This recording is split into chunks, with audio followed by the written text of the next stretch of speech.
It's such a pleasure to be able to be here to discuss the mutual aid group in Highgate. So I'm very delighted that you invited us. Thank you very much. The way that we're going to start, if you pick up the first slide, Rachel, we just wanted to run through the way that we're going to talk this in this webinar. Firstly, I'm Claire Norton. I'm the person that set up the Highgate N6 mutual aid group, and I'm local to Highgate. And Rachel Locke is one of the wonderful team of people that became a much needed admin on the mutual aid group early on in the setup of the group.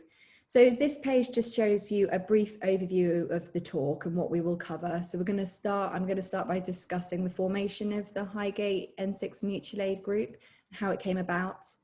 And then we're going to look at the areas that we see the greatest need and demand based on our experiences, and how the community came together. And then we're also going to look at the areas of ongoing need and support beyond Highgate. I just wanted to stress that we aren't claiming to be experts. We're just local residents like yourselves who want to support the community, and we definitely don't have all the answers. Our hope is that this webinar will be informative and interesting, as well as informal and relaxed. So moving on to the first slide, many of you may even recognize this flyer.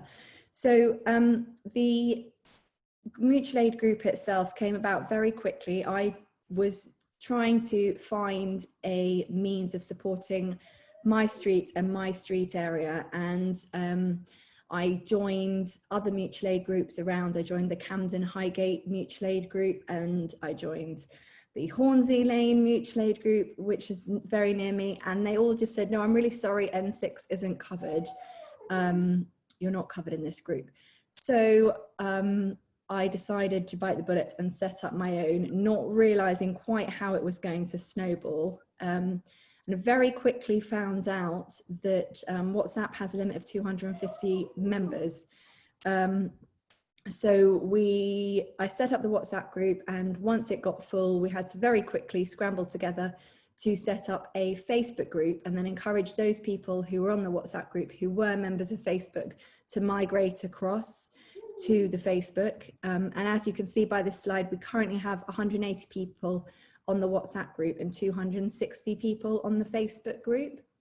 And the way that it worked is we did a call out for street reps, and asked people to fill out a database that we put on the group, just to say whether they were happy to cover their street, maybe a few local streets.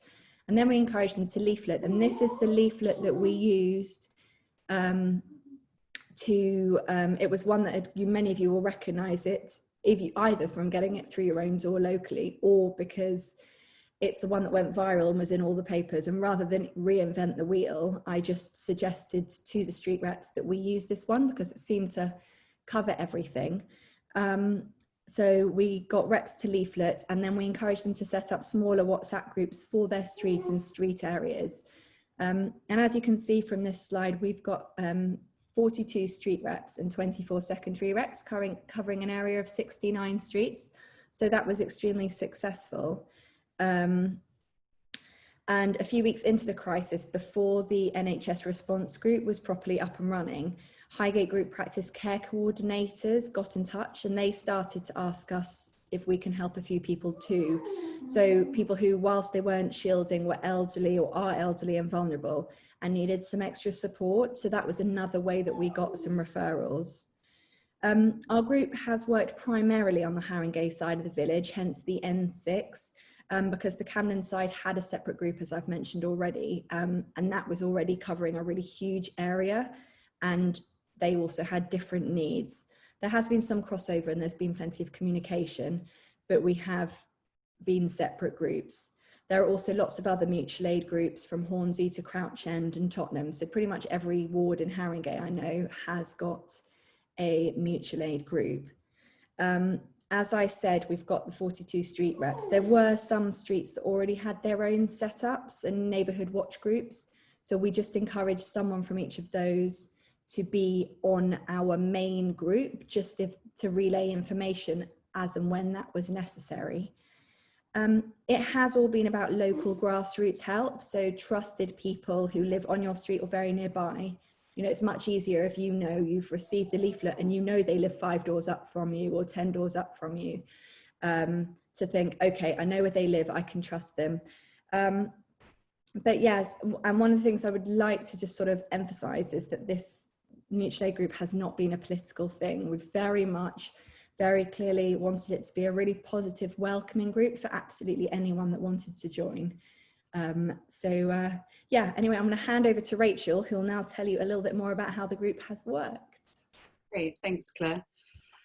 So yeah, as a volunteer, I guess what I'd like to share as well is that it was quite amazing really how so quickly through Claire's initiative and through creating this sort of street rep system, we were able to be allocated with sort of streets that we looked after, and then individuals within those streets that we would support.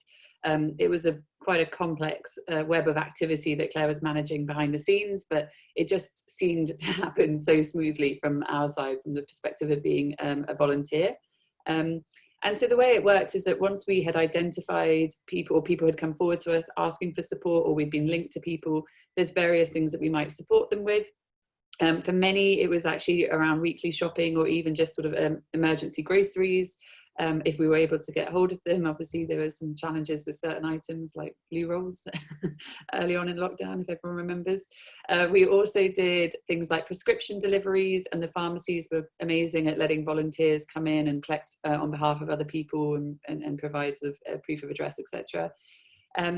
We also actually supported a number of the local businesses in the area who had an overwhelming demand for deliveries, naturally, and actually weren't able to cope initially just because they didn't have the infrastructure.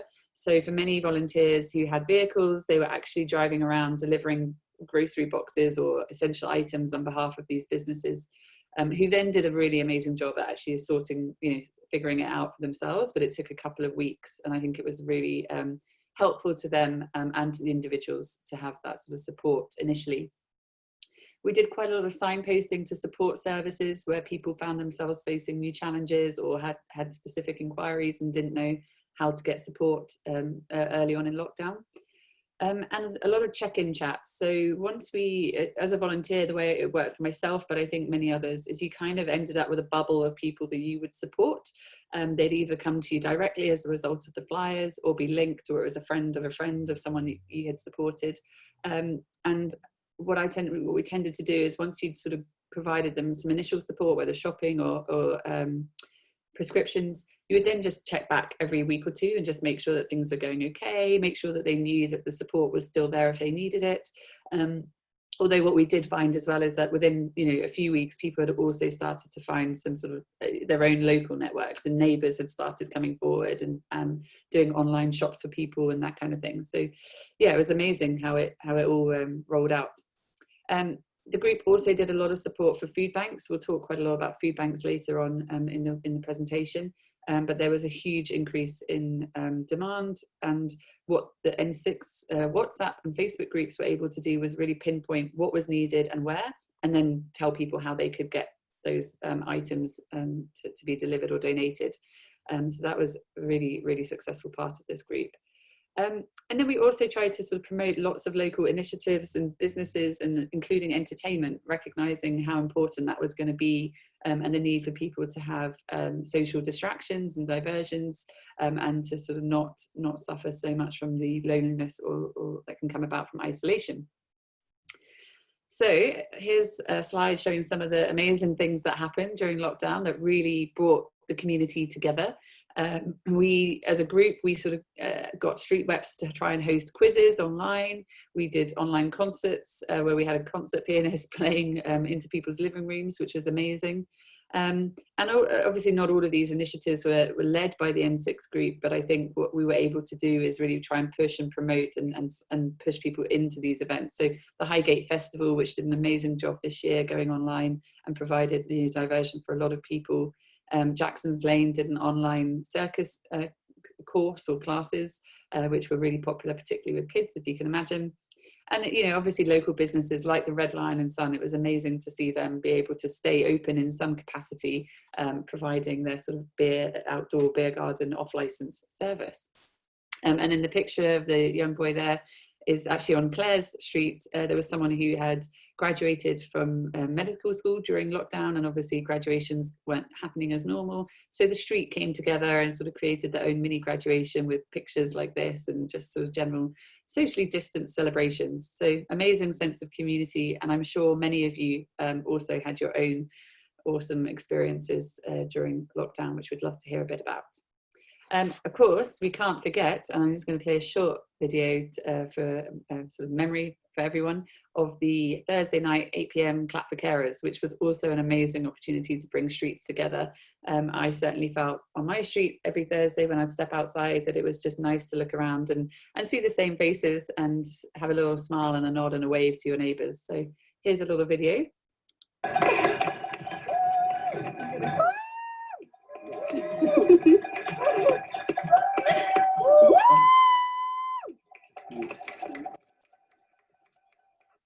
And I'm sure for some of you, you know, it also became quite competitive between the streets. A super monumental thing, I think, that took place. We're now actually going to play a short video from the lovely lady called Isa, who's also with us this evening. This is a video that Isa has shared, kindly shared for us, about her experiences engaging with the N6 Mutual Aid group. Claire was actually the person that was appointed to support Isa, and you'll hear a little bit about Isa's experience. Just at the time of being diagnosed with a minor heart problem, it was also the time of lockdown. I had received a small leaflet through my door announcing a neighbourhood scheme to support the vulnerable with shopping, etc., etc. I'm not the best at reaching out and asking for help, but I did not know how I could get to my GP surgery, as I was required to do without support. So I phoned the telephone number on the slip and spoke to Claire, who was so kind and reassuring as to take me in her own car the following Monday. Our first meeting had us sporting our masks, with my sitting in the back of her car, which was our first introduction. Although we only lived 4 houses away from each other, I doubt we would have met in other circumstances. She kindly picked up my prescriptions for me from the local pharmacist and did my weekly shop, whilst I could not get an online delivery, for which I am eternally grateful. But one of the loveliest surprises was the celebration of my birthday in lockdown. It was my 72nd, and I wondered how it would be, but I needn't have worried. I experienced surprise after surprise as flowers, small gifts and cards arrived throughout the day from neighbours and their children, offering birthday wishes in sweetly handmade creative cards and cakes, and flowers from up and down the road, whom I never met before. Their kind thoughts and generosity filled me with love and joy as I was able to receive such validation and acknowledgement on what could have been a very strange birthday indeed. But it surprised me even more that I found myself smiling all day in incredulity as to how this could be happening. I later found out that my downstairs neighbour had leaked my birthday details to a contact in the wonderful neighbourhood scheme. And all of this was not happening as if by magic, as I had been thinking.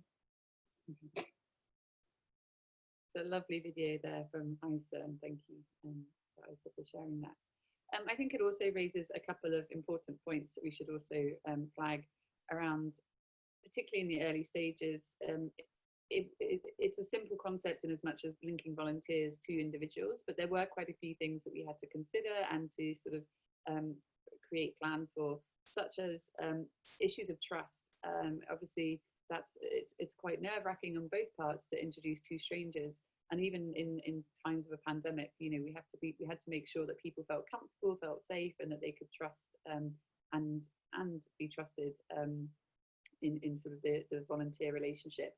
We also had a lot of health and safety considerations. So Isa mentioned there, you know, Claire very kindly taking her in her car to medical appointments, but at the time it was really unknown how risky that was, and people had to take into consideration how comfortable they felt doing that. and putting themselves potentially at risk, the households, but also the individuals being supported.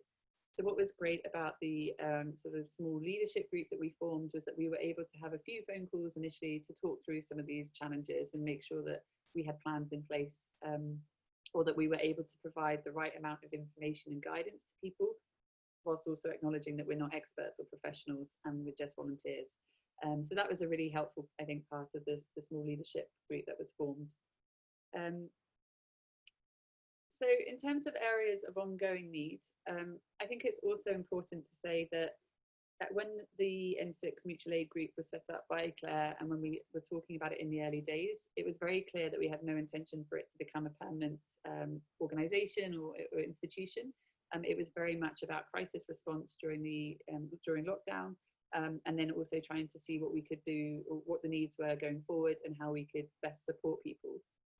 One of the things that has happened as a result of signposting people and just the general engagement within the community is that Claire and others within the group have been able to create these amazing databases that actually really comprehensively list all of the different types of service that are available in the area and how people can be connected.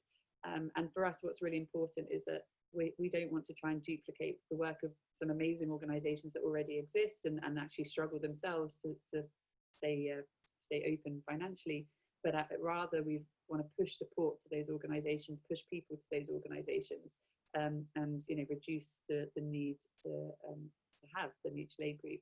And we will talk a little bit about what it might be going forward later.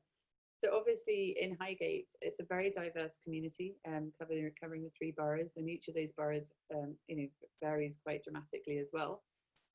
What we have found is that there's a lot of ongoing needs, particularly relating to financial challenges or food banks that have been there even before the pandemic. Yes, they were exacerbated or heightened as a result of the pandemic, but actually some of those challenges have been there for many people even previously. And I guess for ourselves as residents, it's just highlighted what some of those issues are and how stark they can be in some cases. That said, obviously the pandemic has also brought about new challenges, and brought challenges to people who may never have previously struggled financially or to feed their families as a result of being furloughed or made redundant, or for people in freelance roles and industries that are just completely shut down as a result of lockdown and coronavirus. So it's been very difficult but interesting to see how those challenges have come about and what those are. So as we say, we're by no means experts, and some of this is probably quite obvious to most of you, but some of the areas where we've seen the greatest needs of support going forward, or think we will see the need, is around mental health, particularly relating to lockdown and isolation. It's obviously been incredibly challenging for many people, but I think we shouldn't ignore the after effects that it can also have. People who may have lost loved ones and not been able to grieve properly throughout this process, who just haven't been able to see friends or family, or who've gone through other negative personal experiences that might have really impacted them, their mental health. Also around children, being out of school for so long, not seeing their friends, not having the normal routine and sort of outdoor life that they might be used to, is likely to have a number of challenges. And for those who maybe will have fallen behind in terms of education and learning, and will struggle to catch up despite a lot of the amazing efforts being done in that sector. Loneliness and isolation is obviously important, but I think we also need to bear in mind that as some of us start to return to normal, the new normal, there are people who are still shielding, or who are still not able to go outdoors, or who maybe are actually too afraid to go outdoors. There's some people who genuinely, don't want to put themselves at risk, despite guidance. And so we need to also be cautious that not to forget those people. And I think one thing that's really important with the mutual aid group is that we're trying to make sure that people know that the support is still there. People are returning to work, people may have slightly less availability, but we can find that, we can pinpoint them to someone, we can still do people shopping and whatever they might need. Survival of local businesses, I think, doesn't need, needs little description, they've been amazing, or it's been amazing to see how they've managed to respond in many cases, but we know that there's some who are going to be really impacted and struggle to bounce back despite certain efforts in place. And I'm sure many of you are huge advocates and supporters of those businesses. And you know, as I highlighted initially, short and long-term financial support out of our control somewhat, but we'll talk about some of the organisations that are helping people there, and food banks. It's amazing how food banks have become such a fundamental service for many people throughout lockdown and this pandemic. So Claire's now going to talk a little bit about, talk about increasing needs in food banks and some of the amazing organisations in our area. Thanks, Rachel. Yeah, so as Rachel said, there's been lots of positive social and community side of things come together, but as she has also touched upon, the needs as a result of COVID-19 are far wider reaching. Firstly, there have been huge increases in people seeking help from the Citizens Advice Bureau. And these are people who have never previously needed to go, who now need advice on benefits and universal credit and accessing food banks. And also, sadly, reporting coronavirus-related scams, which have been on the increase. And many more households are now relying on food banks. Prior to this pandemic, according to the Trussell Trust, more than 14 million people in the UK were living in poverty, which included more than 4.5 million children. And between April 2018 and March 2019, the Trussell Trust provided 1.6 million nutritionally balanced emergency food parcels to people in crisis. So as these figures show, these are deep-rooted problems that have been worsened by the pandemic rather than actually caused by it.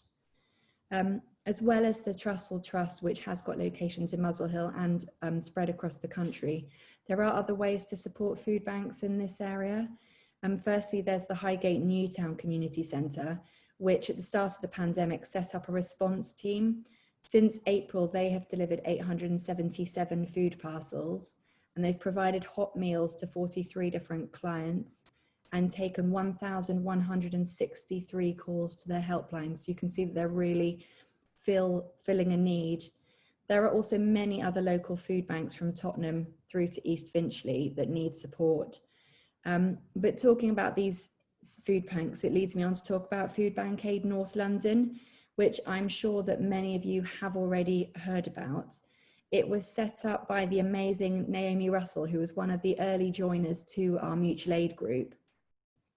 And Food Bank Aid delivers thousands of bags of food, household goods and toiletries to over 15 food banks and has drop-off points and food collection points from Highgate right through to Edgware. We were really hoping that Naomi would be able to join us today, but unfortunately she's not been very well. So she's sent me some information to read. So hopefully you won't get too bored of hearing my voice.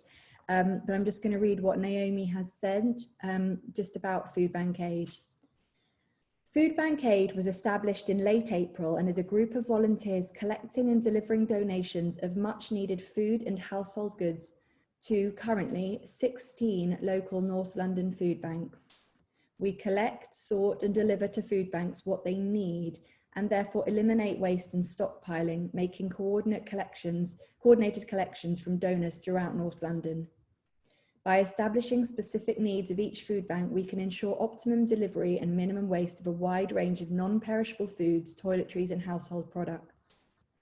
We want Food Bank Aid established in Highgate to be a showcase of how food banks working in tandem can help food poverty, minimise waste and maximise effort.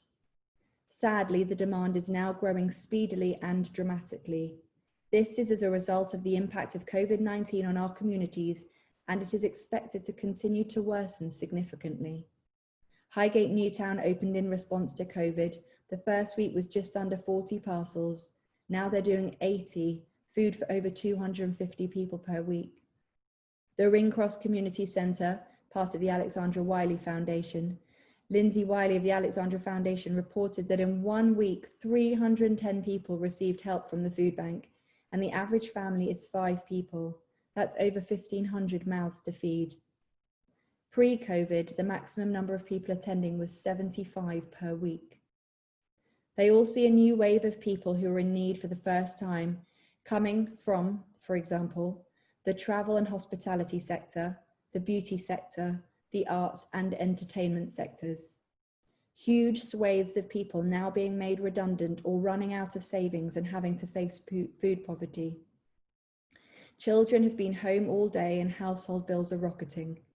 We expect to see many who are asset rich but now cash poor, but still having to maintain their homes and commitments of a middle class life.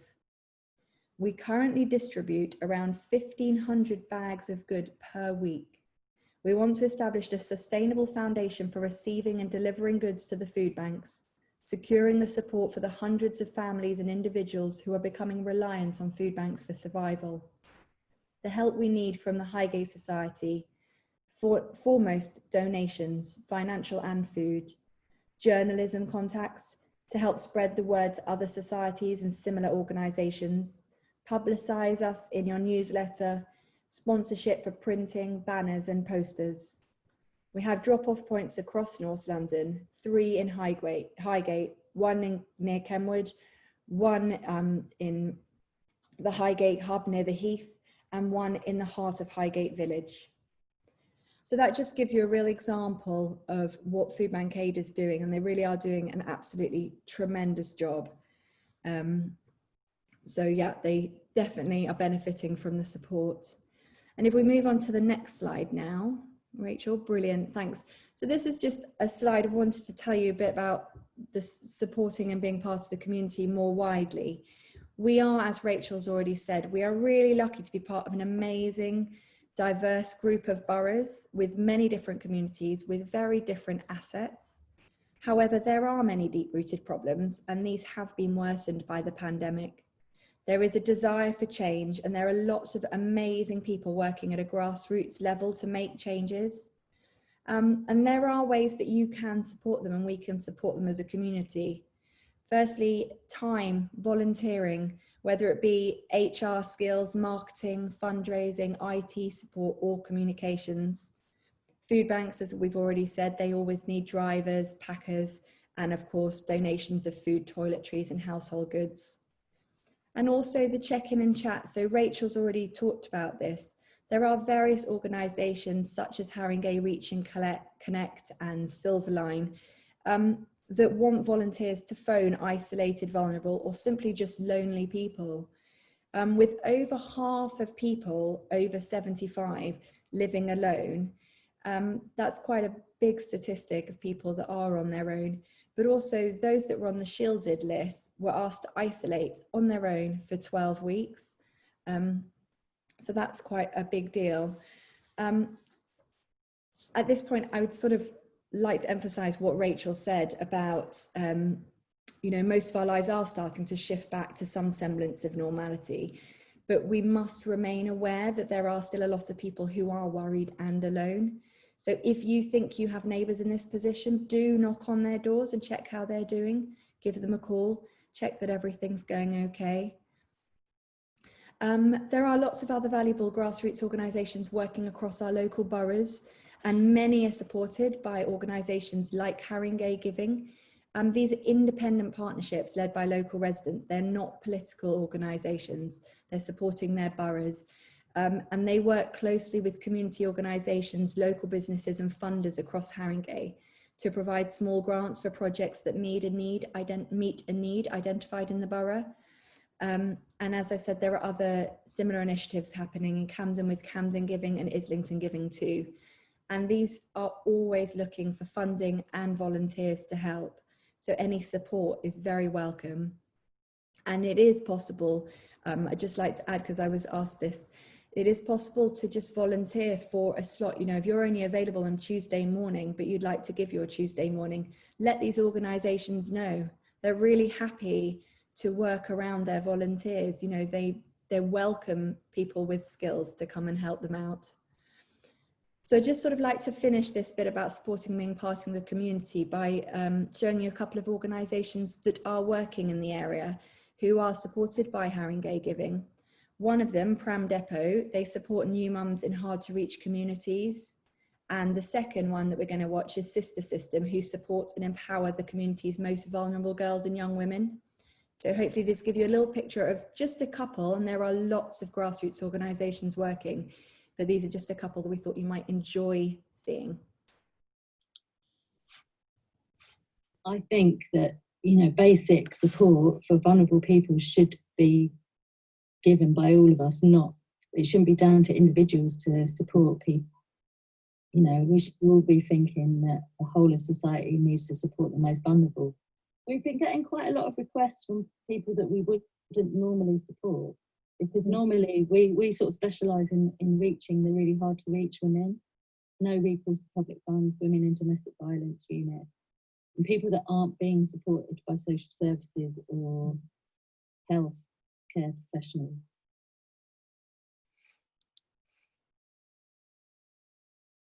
Today, through Highgate Giving Assistance System, I've been able to receive a package of a food delivery. At such a devastating time, to be supported by Highgate Giving financially to ensure that you know, the girls and young women that we work with needs are met, I think for them has really compounded their sense of that they are part of the community, because, you know, they all know when we do their basket drop-off that we've been sponsored by Highgate Giving for this, and they're like, wow, I'm so happy for this. For some of the food products I've got is like chicken, baked beans.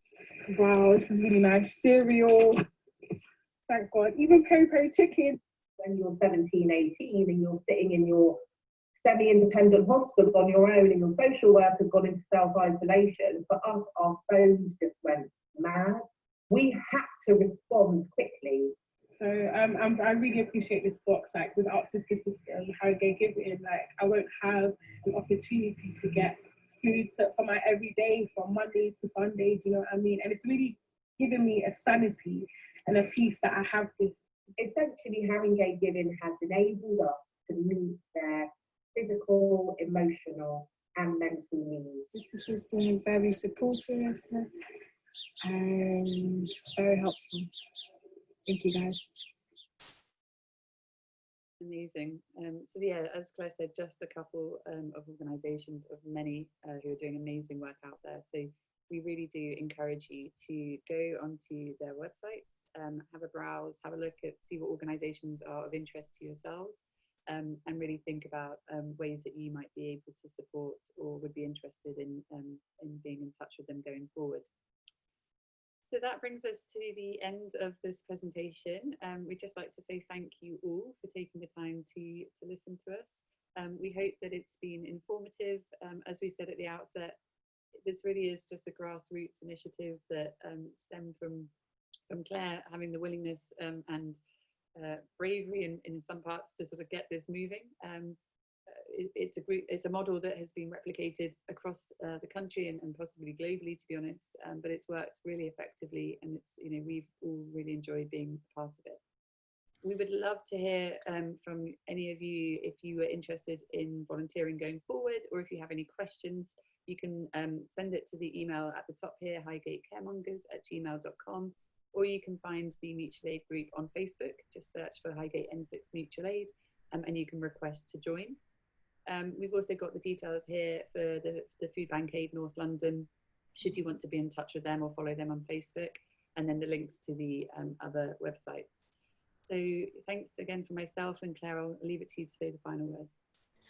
No, yeah, thank you so much for joining us. I would just add and reiterate something that Rachel said, which is this group was never set up to be a permanent thing.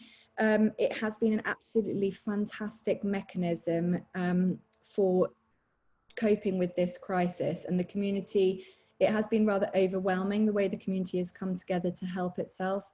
And across the country, these mutual aid groups were such a phenomena because they didn't have to cut through all the red tape that councils would have had to cut through. So they were able to respond extremely quickly. And that has been really effective. But we will definitely be having to carry on the group for a few more months just to help while people are still continuing to shield, and while we're not sure whether numbers going to go up and that sort of thing, whether there'll be local lockdowns.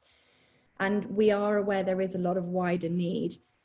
but it was just a crisis response, and there is a discussion, an ongoing discussion about where things go from here with this as a community group.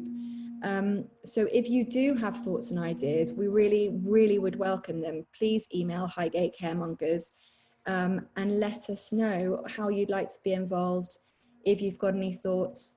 But mostly thank you for taking the time to watch this webinar and engaging with the community, because it really, as we've said, has been a real community initiative. So thanks very much.